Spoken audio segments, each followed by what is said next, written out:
Alors, bonjour tout le monde et bienvenue à ce troisième bloc de ce webinaire sur l'intervention téléphonique auprès des personnes en état de crise. Alors, le premier bloc traitait de notre intervention, de structurer notre intervention, des stratégies en lien avec ça. On parlait d'urgence, on parlait de crise. Deuxième volet, deuxième bloc, on a parlé davantage des attitudes à l'intervention téléphonique auprès des personnes en état de crise.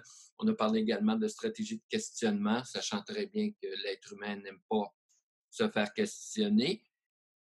Et maintenant, nous voilà au troisième bloc. Alors, ce troisième bloc, de quoi on parle? Eh bien, voilà, la technologie étant, on parle de stress. Alors, stress, anxiété, la question qui me vient et que j'ai le goût de vous poser aujourd'hui, c'est vraiment, est-ce qu'on peut vraiment gérer son stress? Alors, ce que je vais vous présenter dans les 30-40 prochaines minutes ensemble, c'est une tirée en partie et en grande partie de ma conférence sur stress-détresse. Peut-on vraiment gérer son stress? Et on va adapter ces contenus-là également à votre contexte d'intervention. Alors, bienvenue et c'est parti. Donc, anxiété, stress, pensez quand on donne anxiété et stress, quand on parle de ces mots-là, pensez survie.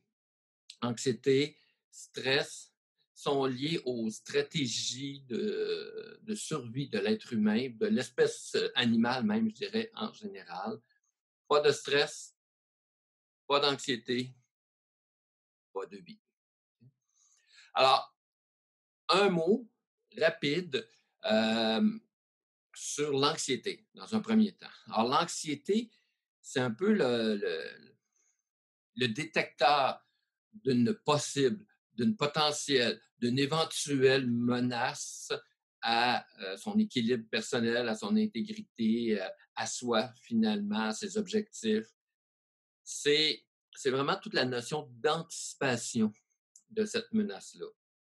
Et c'est pas toujours très clair, et pour l'individu, et pour l'entourage, euh, parce que c'est une réaction qui est émotionnelle. On est dans l'anticipation.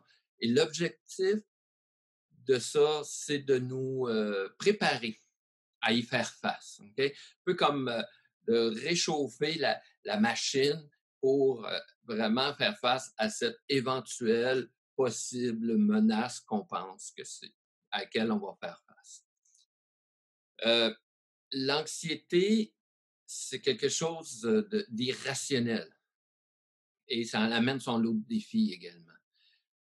C'est quelque chose d'abstrait. Comme je disais tantôt, on est dans l'anticipation. Donc, c'est facile de partir sur un spin, hein, vu que c'est irrationnel. C'est facile de partir dans une escalade d'inquiétude. C'est aussi difficile de s'y arrêter et d'arrêter ce spin-là, de cette escalade-là, parce que parce qu'on n'a rien de concret. Okay? On n'a rien qui nous permet de rationaliser. On n'a pas d'emprise sur quelque chose qui nous permet de nuancer, de relativiser.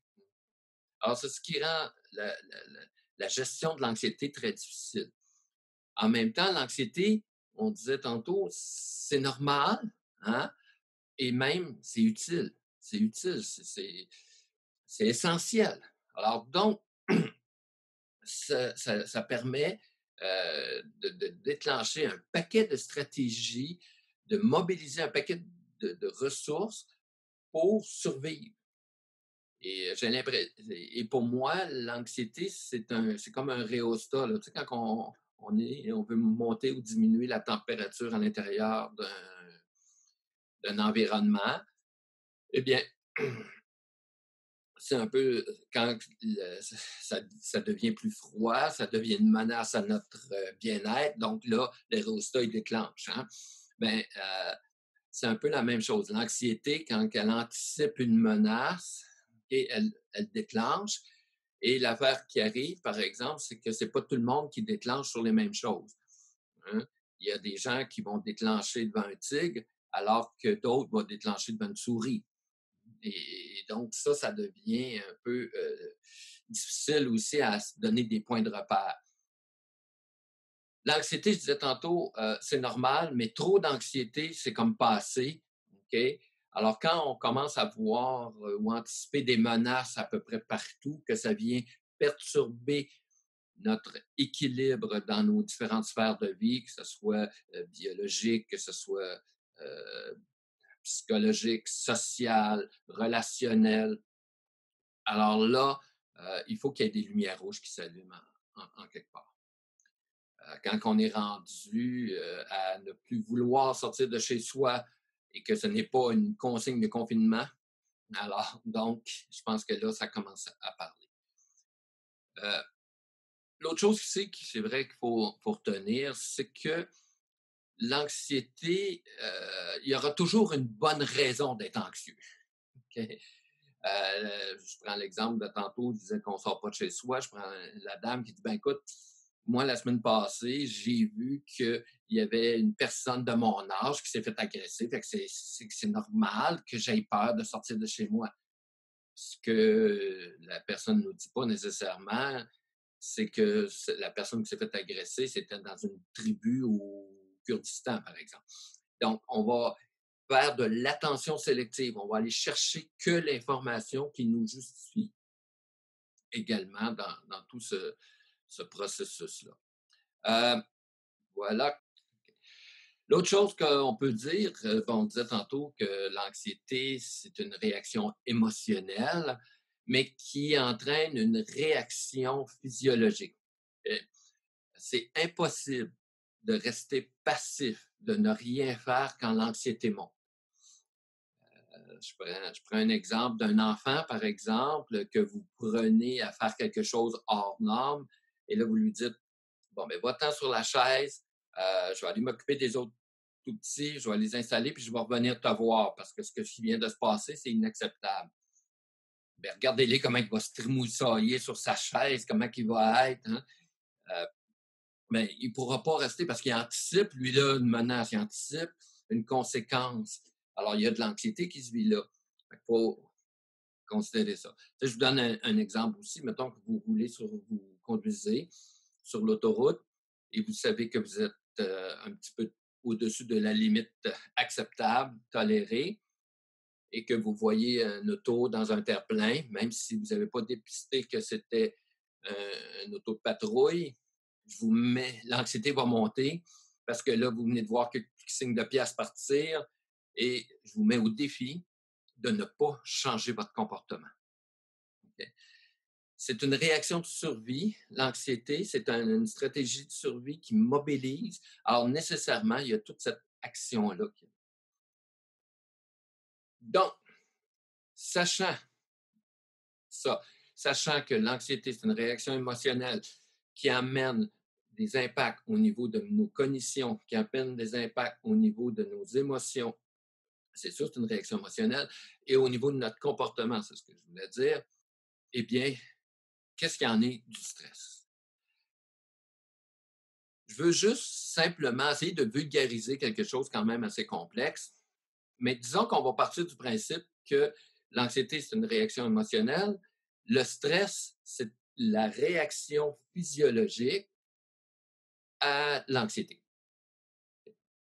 Donc, le but de parler du stress avec vous aujourd'hui dans ce webinaire-là, c'est de vous parler de l'importance de découvrir comment ça fonctionne, c'est quoi les impacts chez vous et chez nos parents, dans nos familles, et de voir surtout et de découvrir comment on peut diminuer les impacts du stress dans notre vie.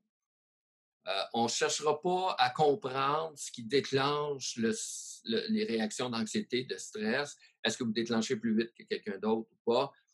On est dans le domaine de la thérapie, là. Ce n'est pas l'objectif ultime de ce webinaire, on s'entend-tu là-dessus? Donc, le stress. D'où ça vient cette histoire-là? Eh bien, le premier qui s'en est intéressé, le premier qui en nous a parlé, euh, ça a été Hans Selye, le docteur Hans Selye, qui est un Autrichien d'origine qui est venu faire ses études et ses recherches ici à Montréal, principalement à l'Université de Montréal, mais il était à McGill, il a fait un peu partout dans plusieurs universités. Et il s'est aperçu que les gens réagissaient de façon différente suite à un impact, à la même intrusion. Donc, il se demandait qu'est-ce qui se passait et tranquillement, il a fait ces recherches-là. Et pour expliquer euh, ces réactions-là à des situations intrusives, des situations qui venaient de l'extérieur, qui venaient menacer l'équilibre et tout ça, il a pris l'analogie en métallurgie du fait qu'on ait un morceau de métal, quand on lui applique une pression dessus, à un moment donné, il flanche, il fracture, et c'est ce qu'on appelle le point de stress, hein? Fracture de stress au niveau métallurgique.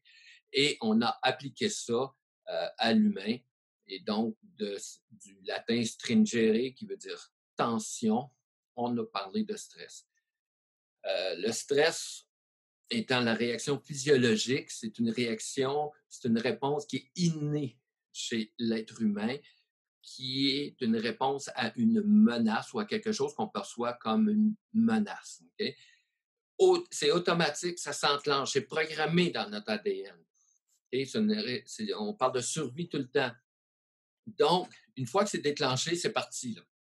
Donc, la façon de faire, c'est où on agit en amont, où on diminue l'impact. Alors, vous voyez venir un peu dans tout ce que je parle de gestion de stress. Les réactions physiologiques, les premières réactions physiologiques qui se passent quand on est face à une menace, hein, quand on a cette réaction émotionnelle-là, eh bien, c'est pour mobiliser toutes nos stratégies par rapport à ce qu'on doit mettre en place pour se défendre.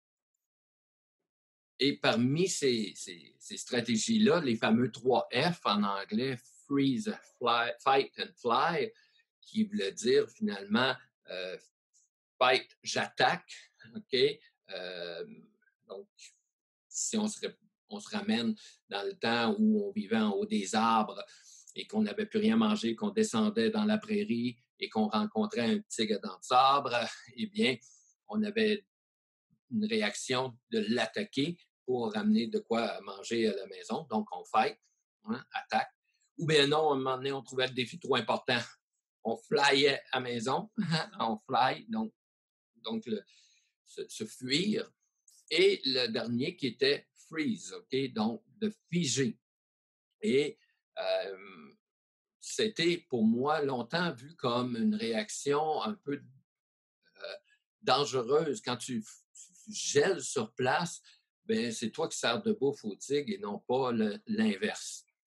Mais à découvrir avec le temps que finalement, geler, ça peut être également une belle stratégie d'adaptation dans une situation de stress.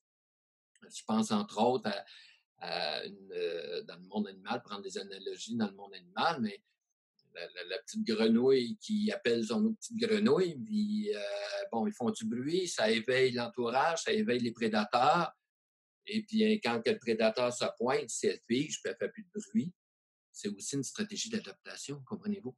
Donc, on travaille et on parle, on est au niveau du stress et des réactions en lien avec ça. C'est autre chose que ah oui, oui, je savais. Là, je réfléchissais en même temps, puis je viens de retrouver mon idée. OK. Il y a, naturellement, quand Anseli a amené ses propositions, ça a soulevé plein de débats. Quand on amène de la nouveauté, c'est pas tout le monde qui sont d'accord. Et une des recherches ou un des chercheurs, c'est-à-dire qui a amené la notion, c'est un Manson, qui a amené la notion que le stress psychologique était aussi puissant que le stress physique. Euh, que le stress psychologique pouvait autant déclencher des réactions que le stress physique. Et on sait maintenant, aujourd'hui, que le stress émotionnel, donc la peur, la tristesse, la colère, la, exige énormément, énormément d'énergie, de ressources pour l'être humain à gérer ces stress émotionnels-là, beaucoup plus que les stress physiques. Hein? Je pense à un stress physique qui pourrait être une opération, une fracture, une brûlure, une entorse, même de la violence physique versus de la violence psychologique. Hein. Vous savez très bien de quoi je parle hein, quand on travaille dans le domaine comme vous autres, puis qu'on habituellement vous côtoyez ces gens. Alors, on va parler maintenant de l'aspect un peu, donc de l'aspect biologique. Qu'est-ce qui se passe dans notre cerveau, OK, dans notre tête, quand on est face à une menace? Donc, une menace peut être de tout ordre. Hein. La menace, ça peut être, je reviendrai plus tard, mais elle peut être à mon intégrité physique, mais ça peut être à mon ego, ça peut être à mon estime, ça peut être également à mes compétences, notre capacité à répondre, à bien répondre, à notre auto-évaluation. Euh, des menaces, là, on peut en voir partout, partout. Alors, qu'est-ce qui se passe? Eh bien, je vais vous partager une petite diapositive que voilà. Et ici, vous avez le cerveau. Donc, il y a 3 parties au cerveau humain. Okay? La première partie, la petite partie ici, une petite bulle au début, qui est au bout de la colonne vertébrale. Donc, c'est notre cerveau reptilien. C'est le cerveau qu'on partage bien volontiers avec tout le monde animal, les amphibiens, les reptiles. Et c'est là que toutes nos stratégies de survie sont encodées. C'est là que notre programmation d'ADN s'est faite et qui fait qu'il y a des menaces okay, qu'on n'a pas besoin d'analyser et qu'on a déjà des réactions de survie par rapport à ça. On n'a pas besoin de réfléchir, il y a déjà des réactions qui se font. Alors, voilà. Deuxième cerveau, un peu plus haut, ici, comme ça, c'est notre cerveau limbique. C'est donc le cerveau, le siège des émotions. C'est là que naissent la tristesse, l'amour, la joie, mais c'est aussi la colère, la peur, c'est tout là. Et autour de dans cette section-là, on retrouve une amygdale, pas les amygdales qu'on a dans le cou, là, mais une autre amygdale qui, elle, s'active lorsqu'il y a une émotion en lien avec la peur. On retrouve également l'hippocampe, qui est un organe qui nous permet de gérer les informations du quotidien et les stocker dans notre mémoire. Okay? Et de faire appel à notre mémoire pour gérer notre quotidien. Ça fait qu'il y a des stratégies on n'est pas obligé de réapprendre, qui sont déjà là et auxquelles on peut aller chercher ces informations.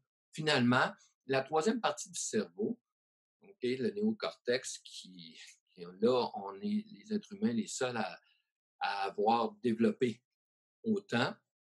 Le néocortex, c'est le siège des fonctions cognitives, hein, les fonctions exécutives, les fonctions dites là, supérieures. Alors, quand je parle de ça, je parle de tout ce qui est raisonnement, de la prise de décision, de la gestion des émotions, hein, de l'évaluation, planification,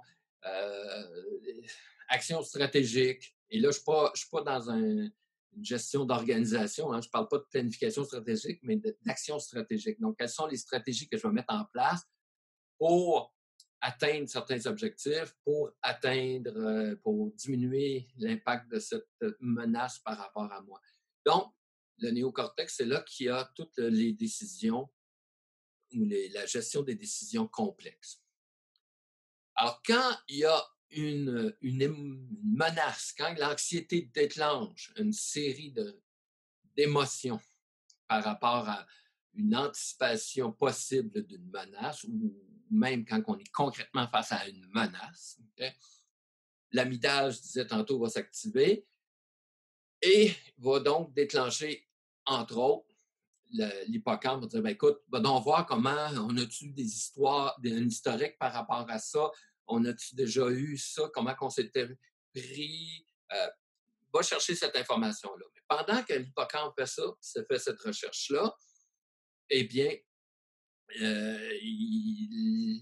l'événement continue à se poursuivre, si on veut. Donc, l'amygdale va déclencher dans les glandes surrénales, donc tout près des reins, la sécrétion de 2 hormones. La première, l'adrénaline. Okay? Et l'adrénaline, ce qu'elle va faire, c'est qu'elle va venir augmenter la vigilance, augmenter la pression artérielle, augmenter la force musculaire si c'est nécessaire, nos vitesses d'exécution. Bref, elle va nous mettre vraiment sur le high pour attaquer notre menace. Okay? Et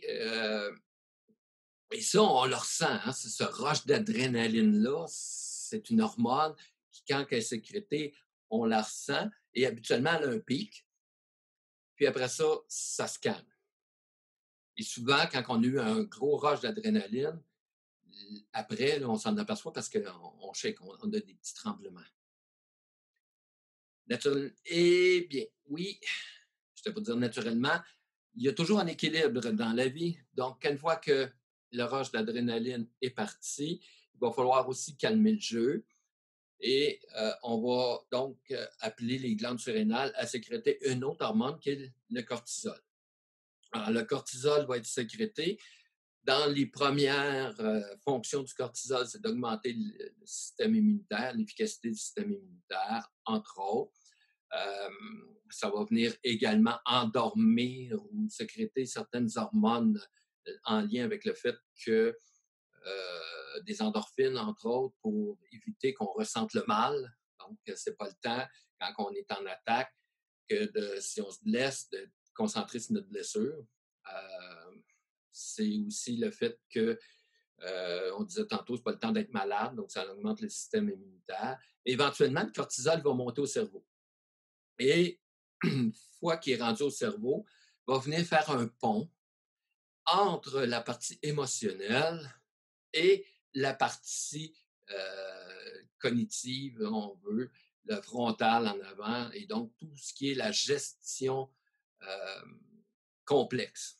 Et là, il n'y a plus de connexion entre ces deux hémisphères-là du cerveau. Alors, ces deux parties-là, ce n'est pas les deux hémisphères, mais ces deux parties-là du cerveau. Et c'est là qu'on va voir les conséquences du cortisol. Entre autres, bien, on ne sera plus capable d'être aussi efficace dans notre réflexion. Je comprends. Une fois que tu as analysé la situation, tu es devant ton tigre à dents de sable, c'est pas le temps de commencer à faire des classements et de savoir dans quelle famille que ça vient. C'est comme t'attaques, tu fly un des deux, mais fais quelque chose. Donc, finis l'analyse, passe à l'action. Deuxième chose également, bien, c'est là qu'on voit, par exemple, les difficultés de gérer ses émotions. OK? Parce que là, il y a un lot d'émotions qui sont sécrétées ici, mais j'ai plus ce rationnel-là. Je suis plus capable de relativiser à cause d'un trop plein de cortisol dans le cerveau. Et je peux vous donner un exemple. Quand que je parle de gestion des émotions, quand on a un fou rire, par exemple, hein, je te jure que c'est assez intense. Alors, donc, je... OK. Attends un peu, je me retrouve.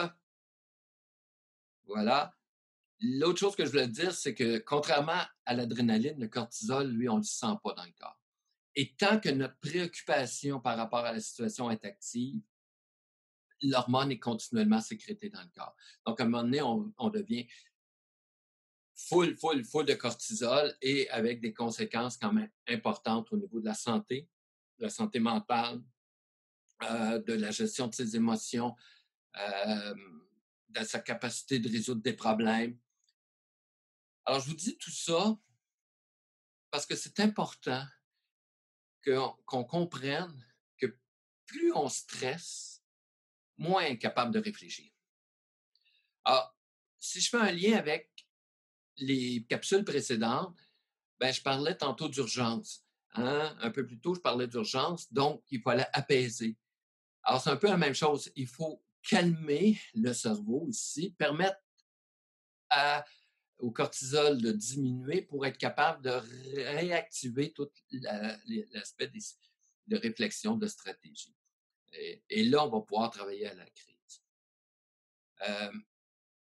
C'est important aussi que pour vous-même, vous compreniez cet élément-là de stress. Donc, moins de stress, se donner du temps, permettre aux gens, on va voir des stratégies là, dans quelques minutes. Mais pour moi, c'est important que vous compreniez bien ça. Donner des exemples très, très simples.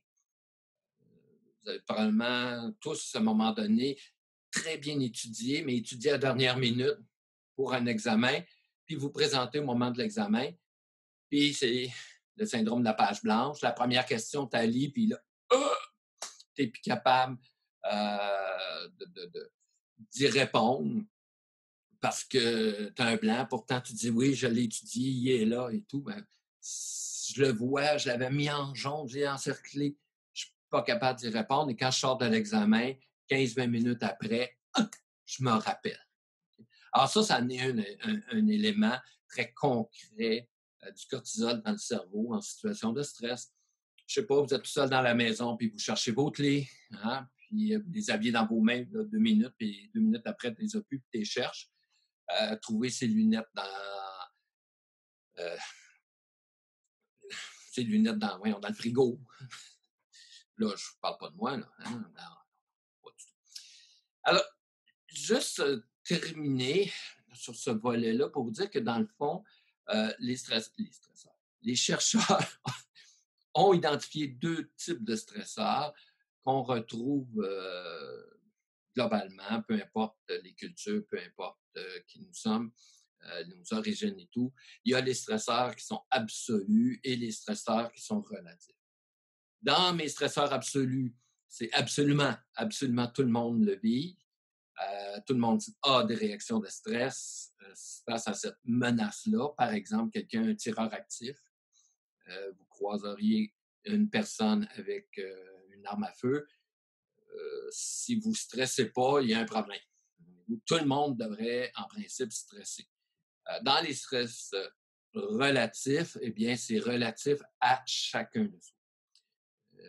Je vais juste revenir avant d'aller des exemples plus que juste mon AK-47. Là. Dans les stresseurs absolus qu'on peut retrouver, c'est souvent lié avec ce qu'on disait, les acts of God là, dans les compagnies d'assurance, les tremblements de terre, les éruptions volcaniques, les ouragans, les inondations, les actes criminels, violents, intrusifs, comme la Polytechnique, par exemple, les attentats terroristes qu'on peut voir. Heureusement, au Québec, on n'a pas beaucoup de stress absolu.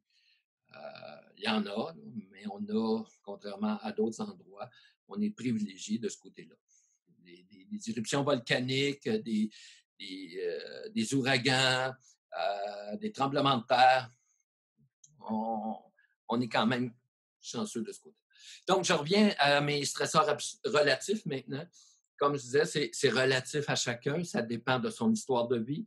Ça dépend de son état au moment où ça se produit, sa santé physique, sa santé mentale, ses ressources. Bref, chacun va réagir différemment à ces stresseurs.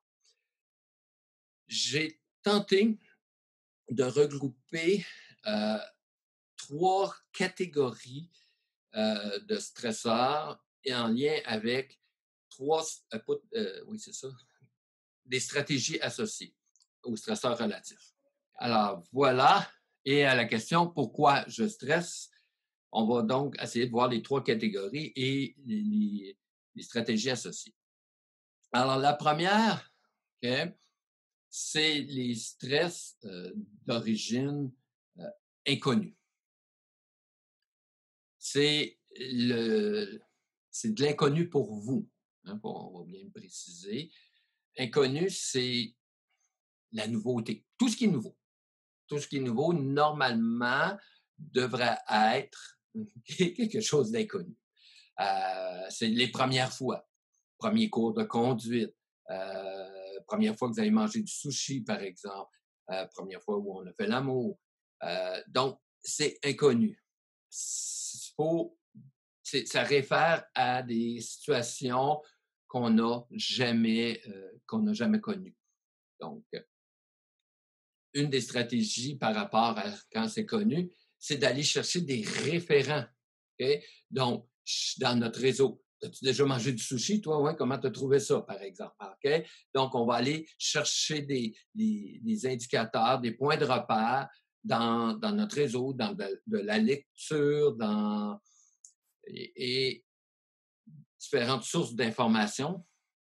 L'autre élément aussi qui, par rapport au stress d'origine inconnue, si c'est quelque chose auquel on peut refaire, ben à chaque fois que je le refais, mon intensité de stress va diminuer. Mon premier saut en parachute versus mon 20e, c'est pas pareil, même s'il y a toujours un rush en quelque part. La première fois que tu manges du sushi, quand ça fait 30 fois que tu en manges, c'est plus pareil. Donc, la répétition va aussi diminuer. Aller chercher des points de repère, aller solliciter l'expérience d'autrui peut être des façons de gérer les stress d'origine inconnue des premières fois. L'autre stress qui est là, qui nous interpelle beaucoup, c'est l'aspect imprévisible. C'est quelque chose qui survient que c'était inattendu. C'est souvent une situation où on a le sentiment de ne pas avoir le contrôle. Okay? Quelqu'un qui vous appelle à brûle-pourpoint pour un mécontentement ou pour vous annoncer peut-être quelque chose de triste comme la maladie grave de quelqu'un ou un collègue de travail qui ne se présente pas ou qui... mais ça peut être aussi un superviseur, un supérieur qui vient raccourcir la date d'échéance d'un rapport, un appel que vous allez faire et que on vous dit au début, ben c'est pour une gestion d'émotion, le moment en a un trop plein, peut finalement découvrir que, oups, elle est hautement suicidaire. Alors donc, c'est imprévisible. Alors, dans ce volet-là, euh, la question qu'on se pose, c'est est-ce que je peux l'éviter, cette imprévisibilité-là? Et la réponse, inévitablement, c'est non. Donc, comme je ne peux pas l'éviter, qu'est-ce que je peux contrôler dans cette situation-là? Alors, si je prends, par exemple, ma maman qui m'a appelé et qui, tout à coup, m'aperçoit qu'elle est suicidaire, ben, je peux pas y empêcher ses idéations suicidaires, je suis au téléphone, mais qu'est-ce que je peux faire? Je peux faire une courte évaluation de voir un peu quelle est l'urgence, puis je peux soit demander à un collègue ou moi appeler la police ou les services ambulanciers ou un centre de prévention. Donc, ça, je peux le faire. Je ne pourrais pas nécessairement agir sur cet aspect suicidaire-là nécessairement, mais il y a d'autres actions que je peux faire, comprenez-vous? C'est important, quand on est dans une situation où on a le sentiment de perdre le contrôle, de prendre une bonne respiration et de regarder là où j'ai du pouvoir. Où est-ce que je peux identifier une action que je vais pouvoir contrôler? Alors, euh, dernière source, dernière catégorie dans les stresseurs relatifs, c'est quand ça touche notre intégrité. Okay? Alors, pourquoi intégrité? Ben, c'est sûr qu'on peut parler de l'intégrité physique, mais habituellement, l'intégrité physique, ça fait partie de l'ensemble des stresseurs absolus. Bien que des gens qui se sentiront pas toujours menacés dans leur intégrité physique par rapport à certaines situations. Mais majoritairement, quand mon intégrité physique elle est menacée, c'est un stresseur absolu. Par contre, dépendant du contexte, là, un arme à feu, mon intégrité physique est là. Par contre, quand c'est une menace verbale à mon intégrité physique, là, ça devient relatif parce que c'est pas tout le monde qui va réagir de la même manière à ce stresseur-là. Alors moi, j'aborderais ça plus dans l'intégrité psychologique, l'attaque à l'ego, OK? Et là, c'est quand on se fait menacer, quand on se fait douter de ses capacités. Et c'est probablement la stratégie la plus difficile à appliquer, mais il faut aller vérifier qu'est-ce qu'il y en est, puis de nommer ce dont on a peur. Par exemple, si la personne est en train de me dire, je ne sais pas moi, si tu ne règles pas mon problème, je sais où est-ce que tu restes. C'est une menace, OK? Mais il faut être capable de le nommer. Est-ce que tu es en train de me menacer? Réalises-tu que ce que tu dis, c'est une menace? Et le deuxième élément qui vient avec ça, c'est de mettre un cadre, une limite en disant, si vous continuez, je vais être obligé de raccrocher. Si vous continuez, je n'accepterai pas ça. OK? Je vais être obligé de poser tel ou tel geste. Alors, donc, on va le nommer. Et si ça se confirme ce qu'on pensait, on va aussi imposer nos limites. Okay? Si la personne dit non, ce n'est pas une menace, ben, je vais vous demander de me dire qu'est-ce que vous voulez me dire par ça, puis préciser votre idée. Alors, c'est important. Donc, vous avez remarqué qu'il y a imprévisibilité, absence de contrôle, donc on cherche qu'est-ce qu'on peut contrôler. L'intégrité, on va le faire nommer, puis on va mettre nos limites. Inconnu, on va aller chercher des références, des points de repère dans notre entourage où on va essayer de répéter l'action. Les trois commencent par I. Alors, quand je suis face à une menace, la première réaction qu'on fait, c'est I! Ben, c'est ça. C'est imprévisible, intégrité ou inconnu. Eh bien, si j'ai une situation pour terminer, plus j'ai une situation qui regroupe ces trois critères-là, plus sera intense ma réaction de stress.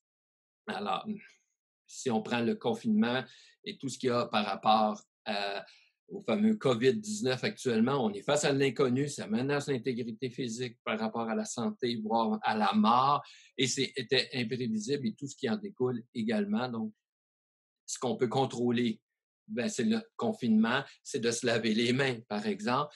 Ce qu'on peut notre intégrité, c'est l'espace qu'on peut faire par rapport à ça, être à l'affût des symptômes. Et l'inconnu, eh bien, c'est de se tenir à des sources d'informations fiables. Et des sources d'informations fiables, ce sont des sources qui donnent du contenu, mais qui associent également des solutions tout le temps. Okay? Et pas juste des titres et des commentaires à sensation, OK? Mais toujours en lien avec, ben, écoutez, on a fermé les commerces, on demande aux gens de rester chez eux et pendant ce temps-là, voici ce que vous pouvez faire. Donc, il y a toujours ces éléments-là qui sont en lien ensemble. Donc, dans les quelques minutes qui nous restent, je veux aborder à la fois les conséquences et les stratégies. Les conséquences, on en a parlé, je veux rapidement revenir, mais les conséquences touchent d'abord et très souvent notre sommeil. Puisqu'on se couche, qu'on est préoccupé. Comme on est préoccupé, on dort mal. Et comme on dort mal, eh bien, devient de plus en plus préoccupé et on tourne comme ça dans une espèce de forme de spirale. Donc, je dis souvent la blague que quand tu es pris 2-3 nuits sans bien dormir, finalement, quand tu regardes les alouettes et ils font un caucus, tu as l'impression qu'ils parlent de toi. Alors, vite, les esprits tendancieux, un peu parano, ça occupe vite nos esprits. Par conséquent, ben, on va moins s'alimenter, notre hygiène va en prendre pour son rhume également. Et on l'a vu tantôt, ça affecte toute la résolution de problèmes, la capacité, les fonctions exécutives. Alors, on va avoir de la misère à tout gérer. On va avoir de la difficulté également au niveau des... je vais finir par l'avoir. Des priorités, voilà. Donc, on a de la misère à mettre des priorités, de l'ordre, parce que notre jugement est affecté. Ça a également des conséquences sur nos humeurs. Donc, on est irritable. La consommation d'alcool ou la nourriture. Habituellement, on va se garrocher dans des choses comme du chocolat, des poutines, des éléments comme ça. C'est beaucoup dans ce type d'alimentation-là qu'on se garoche quand on est stressé. Et évidemment, bien, ce qui nous guette à long terme, c'est de l'insatisfaction, de l'humeur déprime, l'humeur dépressive, c'est de l'épuisement. Donc, qu'est-ce qu'on peut faire par rapport à ça? Bien, on a vu nos stresseurs, on a vu les catégoriser, puis on a vu des stratégies par rapport à ça. Ce qu'il me reste à voir avec vous, c'est pour diminuer l'impact du stress. Donc, diminuer l'impact du stress, on l'a vu, la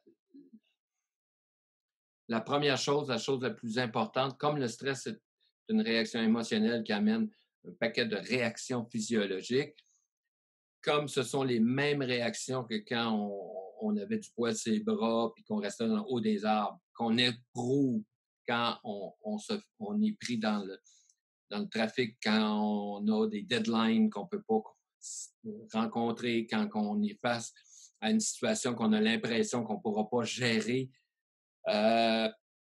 Donc, on a exactement à l'intérieur de soi les mêmes réactions que si on était parti à la chasse aux tigres à dents de sable. Par rapport à ça, qu'est-ce qu'il faisait? Bien, il attaquait, il courait, il était physique. Aujourd'hui, on n'est pas beaucoup physique, on est très sédentaire, on est dans nos bureaux, on est pogné au téléphone. Je ne peux pas prendre mon téléphone, de le mettre là, d'aller courir 3 kilomètres puis de revenir, continuer mon appel. Donc, on subit toute cette pression-là, mais une fois que c'est terminé, faire de l'exercice physique minimalement 15 à 20 minutes par jour d'intensité moyenne à élevée. Donc, une marche rapide, du ménage intensif, c'est des façons de faire de l'exercice. L'autre chose très importante, c'est entre autres en lien avec le travail que vous faites. C'est la qualité du soutien social.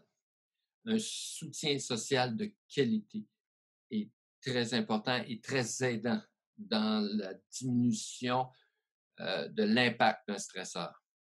C'est tellement important que les recherches ont démontré que si la situation est potentiellement traumatisante, okay, que la qualité du soutien social offert dans ce contexte-là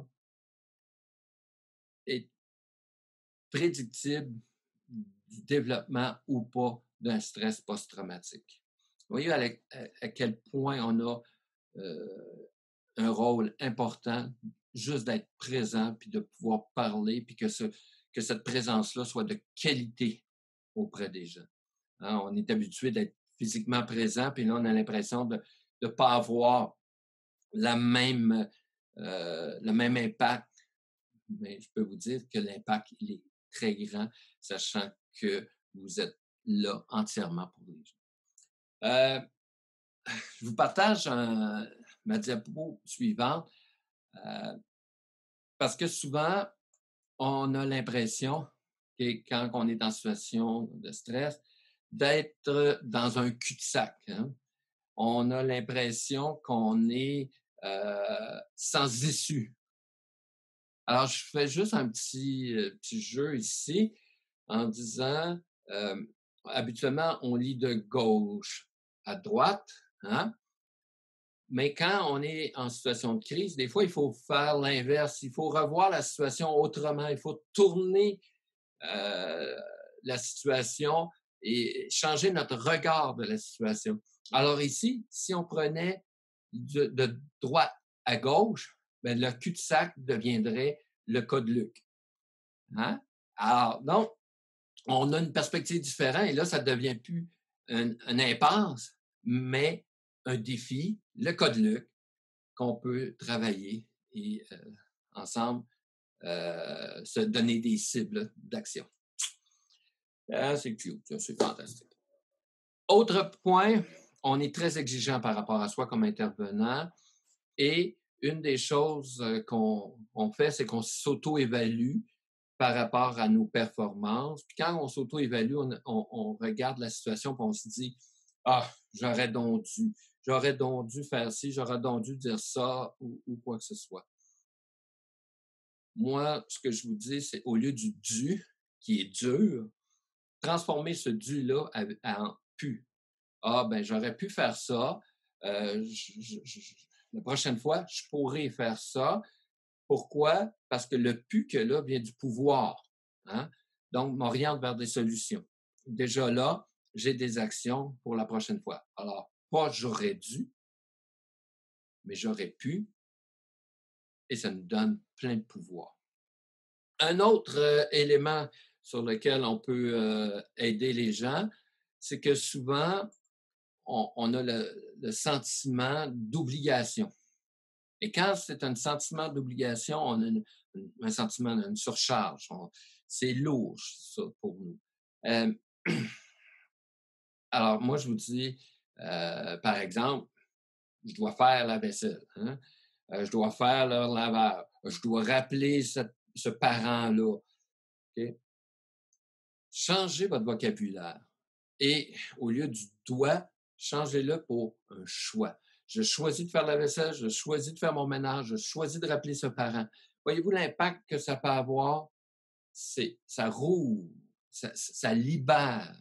Et moi, je trouve en tout cas, ça marche pour moi, puis j'avais le goût aussi de le partager. Un autre point important dans des périodes de confinement comme ça, c'est la perte de points de repère. Puis nos pertes de points de repère, on peut en retrouver quelques-uns dans notre routine habituelle. Donc, maintenir des routines de lever, routine de repas, routine des activités de vie quotidienne, des activités de vie domestique, des contacts réguliers, fait aussi partie d'une façon de diminuer ou de liquider l'importance du stress. Et j'ai parlé de l'exercice physique, ça. Ah, bien sûr, les respirations. Quand je suis stressé, il y a plein de réactions physiologiques qui se passent. La seule que je peux contrôler, c'est ma respiration. Et je vous parle du cadre comme technique. Alors, c'est le cadre en 4 temps. Donc, j'inspire en 4 temps, je bloque en 4 temps, j'expire en 4 temps et je bloque en 4 temps. Alors, ça fait quelque chose comme j'inspire, je bloque, 1, 2, 3, 4, j'expire, 1, 2, 3, 4, je bloque, 1, 2, 3, 4, j'inspire et je fais ça comme ça. Là, vous avez vu que mon 1, 2, 3 et 4 est rapide par rapport à ce que je suis en webinaire avec vous. Mais normalement, ça devrait être 1, 2, 3, 4. Et ça, à chaque fois que vous venez de vivre un stress, ce petit exercice-là peut vous permettre de reprendre le contrôle sur vous-même.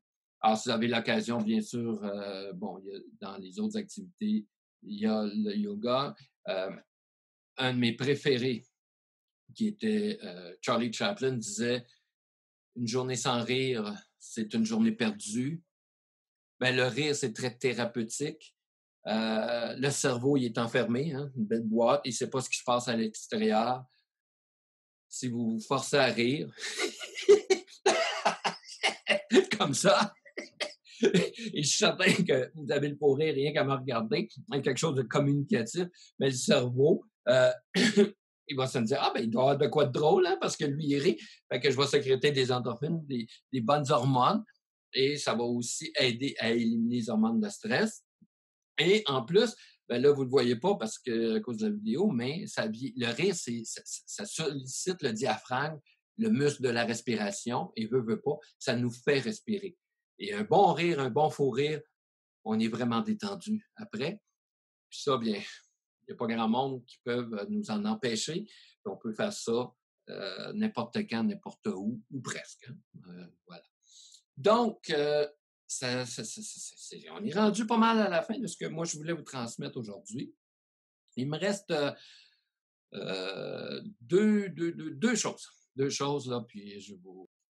Alors, la première des choses,